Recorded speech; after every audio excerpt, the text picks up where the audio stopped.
भारत आणि पाकिस्तानमधील तणावाच्या पार्श्वभूमीवर एलओसीवर अलर्ट. एलओसीवरील संवेदनशील भागातील नागरिकांना सुरक्षित स्थळी हलवलं.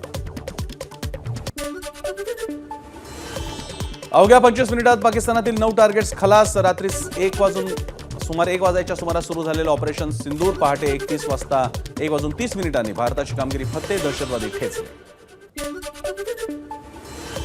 दहशतवाद्यांच्या आकांना भारतानं स्ट्राईक करत जमिनीत गाडलं. भारतीय सैन्यानं मुरीदकेमधील लष्कर ए तोयबाचं मुख्यालय एअर स्ट्राईक करत नेस्तनाबूत केलं.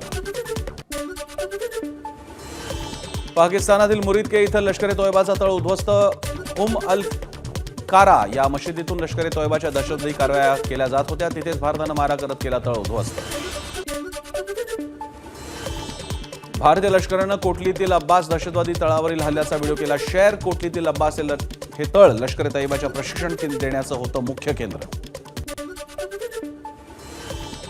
भारताने पाकिस्तानवर केलेल्या हल्ल्यात मुरीदकेमधील सरकारी आरोग्य आणि शैक्षणिक संकुलाच्या इमारतीचं मोठं नुकसान. लाहोरपासून सुमारे 30 किलोमीटर अंतरावर असलेल्या इमारतीबाहेर अनेक रुग्णवाहिका. कुख्यात दहशतवादी खालिद मोहम्मद आलमचा देखील खात्मा. लष्कर हेडक्वार्टरवर झालेल्या हल्ल्यात झाला खात्मा.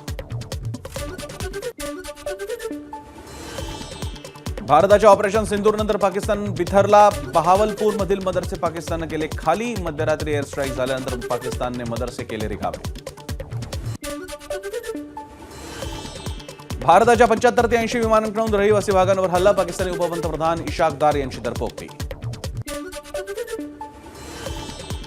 काश्मीर विद्यापीठानं 10 मे पर्यंतच्या सर्व परीक्षा पुढे ढकलल्या. पुढे ढकलण्यात आलेल्या परीक्षांचं नवीन वेळापत्रक लवकरच जाहीर होणार. काश्मीर विद्यापीठाकडून निवेदन प्रसिद्ध. भारत पाकिस्तान तणावाच्या पार्श्वभूमीवर जम्मूजवळच्या कथुआमध्ये रुग्णालयांच्या छतावर रेड क्रॉसचं चिन्ह बनवलं. वाढत्या तणावामुळे आणि संभाव्य युद्धाच्या भीतीमुळे प्रशासनाची सावध भूमिका. उत्तर आणि पश्चिम भारतातील 9 विमानतळं 10 मे पर्यंत बंद राहणार. जम्मू, श्रीनगर, लेह, अमृतसर विमानतळांचा समावेश. गुजरातमधील 3 विमानतळांचा देखील समावेश. राजकोट, जामनगर, भुज विमानतळं बंद ठेवली जाणार.